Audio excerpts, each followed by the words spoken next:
It's time for our annual no spend challenge. Let's do this. Let's get right into the no spend rules for this no spend challenge. This is what we can spend on. Groceries. You've got to still eat and nourish your family and yourself.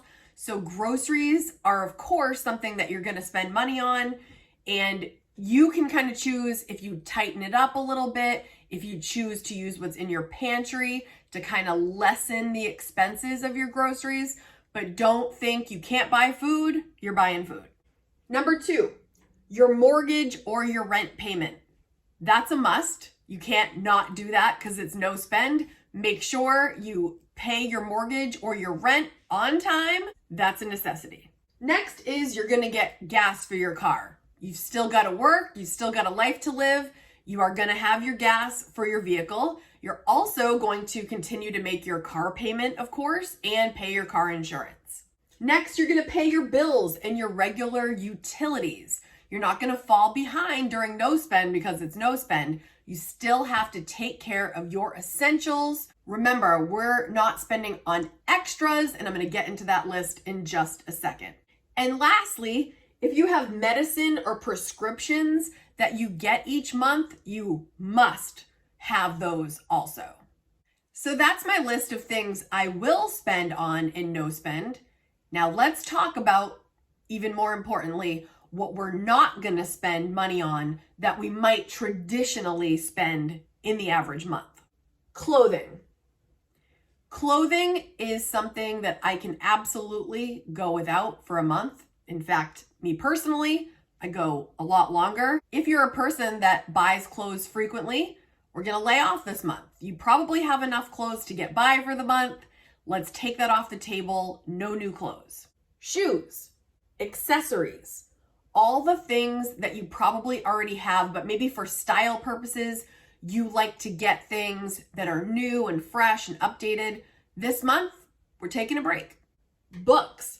Now that's a hard one for some of us because a lot of us really love to read. Utilize your library, borrow from a friend. Hopefully you already got this book for book club coming up this coming week. We're getting into this, the 12-week year. So beyond excited. This will give you something to do during no spend. You can listen to the audiobook if you haven't already gotten it, get it from the library, borrow it, or worst case scenario, just come hang out because we're going to reach some goals in 12 weeks that most people accomplish in a whole year. Next is home decor. Hopefully after the holidays, you've had it with home decor and you are kind of happy to take a little break. But I know there's some things that are very tempting, but for the month, we're laying off the home decor. Next is gadgets and technology. We don't need anything for 30 days. You're going to be fine. Use what you have. Here are the 2 that I think a lot of people struggle with. Now, going out to eat and entertainment. Some people go out to eat for entertainment. This month, we're not doing that. You're going to still get all your calories and your nutrition from your grocery list, but we're not going out to eat on top of that. We're taking that away, especially if that's something that is a super money drain for you and your family. Maybe over the past year, you've kind of gotten into the habit of doing the drive-through. Maybe you've gotten into the habit of having food delivered. Once you kind of are bitten by that bug of convenience, it's sometimes very hard to wean yourself off. I totally understand. But for No Spend January, it's all about the grocery list, making meals at home, bringing your meals to work and so forth. We're not going out to eat. And the other part is we are doing free entertainment this month. And I talk about this. I have a whole playlist for No Spend January if you need more ideas. But we are doing all the free things. We are enjoying being in our home. We're working on projects. If you're joining me for the book club, we're going to have some goals that we're reaching that don't necessarily involve any spending at all. This is your chance to start the year fresh and not go back into old habits that we have necessarily created over time in the past. It's so easy to fall into a routine where we spend. And this is the perfect opportunity for us as a community to say, I'm not doing that anymore. And I'm especially not doing it for the next month. The second thing on our agenda today is we are each picking a word of the year. This is like our theme that we are going to keep in mind so that we have the best upcoming year. And when you pick a theme or a word, it's something that you're always reminded of throughout the year that brings you back to what you're going to be all about this year. And it's been super helpful. Last year, my word was focus. And actually this week, I just got a message from Sandra from Scotland, and I'm going to paraphrase in some of this, but she says, "Hi, Kate." She was watching back my video from last year, and she said, "I'd be interested in a follow-up review of your 2023. You've probably got your video planned out already though, and these are her questions. How was your word of the year focus?" My word focus last year turned out to be pretty much the perfect word, and I backed it up with my actions. So here's a quick summary of things that I have accomplished over 2023, keeping the word focus in mind. And for those of you that are new here, I am a single parent of one amazing son.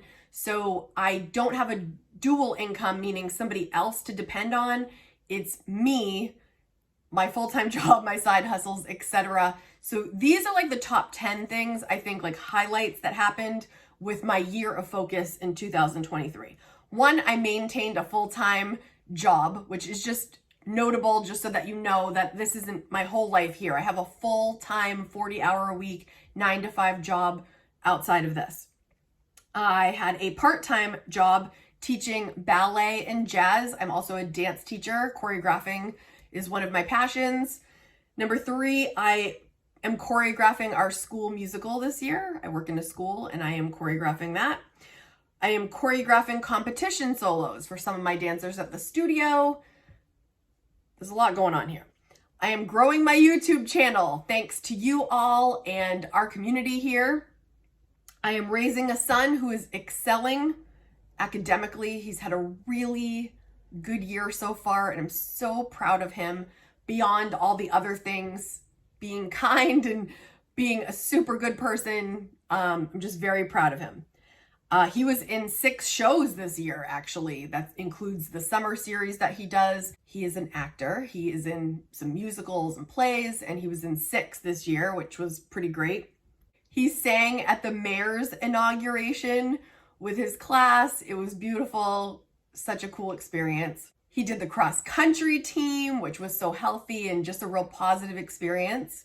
And we went on a Disney vacation, which was such a great family bonding, recharging, amazing time. So that's my recap. And I really want to state that having focus is a really hard thing to do when you have all these things to manage. However, my time management skills, she asked later what I learned. My time management skills are impeccable. They have multiplied. I'm very proud of my time management, although sometimes I take on too much, and I'm noting that for the following year. One of my goals last year was, did you save up $6,500 for my Roth IRA? Check. Yes, I did. Did you achieve putting the extra $300 a month toward your mortgage principal? Check. Yes, I did. How did achieving, progressing, or changing what you were aiming for, planning to do, alter or strengthen or change your mindset? I truly believe, you guys, if you set your eyes on the prize, you can do anything. And that is another thing that we're going to accomplish with this. So if you're not joining us for book club yet, reconsider if you want your year to be a different kind of year. In order for you to reach different achievements, you have to do something different, and we're going to do that together. With that being said, my word for 2024 is elevate. I want to elevate my thinking. I want to elevate my quality of life. And what I mean by that is by reaching some goals toward the beginning of the year, it's going to make everything easier throughout the year, in theory. And that is what I'm really hoping for. So with the 12-week year, the goals that I have set for that, which I'm going to share with you at the first book club, I am hoping to catapult and elevate the rest of my existence throughout the year by tackling these things at the beginning.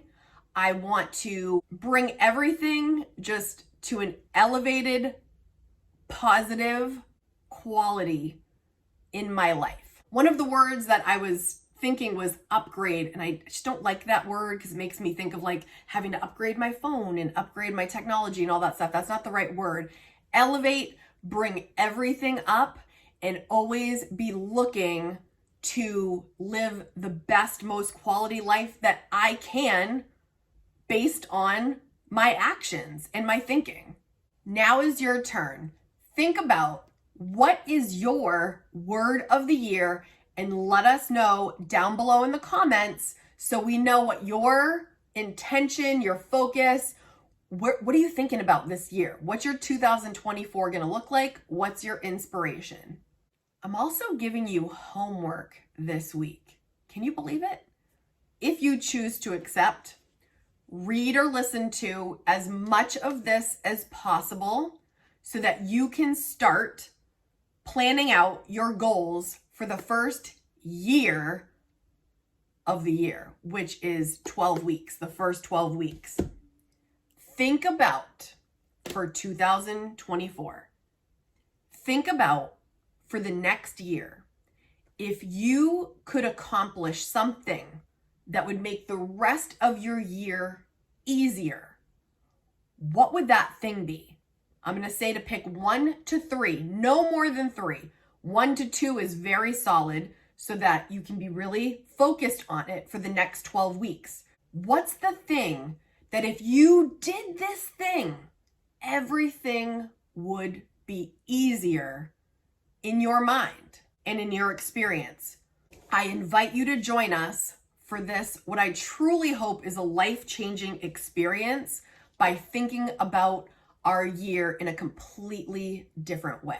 No Spend January, here we are. We are getting started, and my big advice to you, as I shared in my other videos that I'm gonna leave for you here at the end, is do not give up at your first sign of adversity.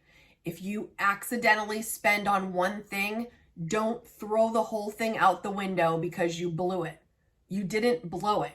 You had one spending situation that you wish you could change, but don't throw the whole month out over one thing, or don't throw the whole thing out because it's someone in your family's birthday and you had to buy them a gift. Don't not do the rest of the month because of your generosity of something traditional that you always do that you were gonna spend. Don't lose the whole month over one gift or one event. The whole point of No Spend is to get into the mindset that we don't need all this extra stuff all the time. And even if you greatly improve, you're gonna have some money left over at the end of the month to put toward debt, to put toward your goals, to put toward a vacation, to put toward whatever it is that your little heart desires. And that's the point.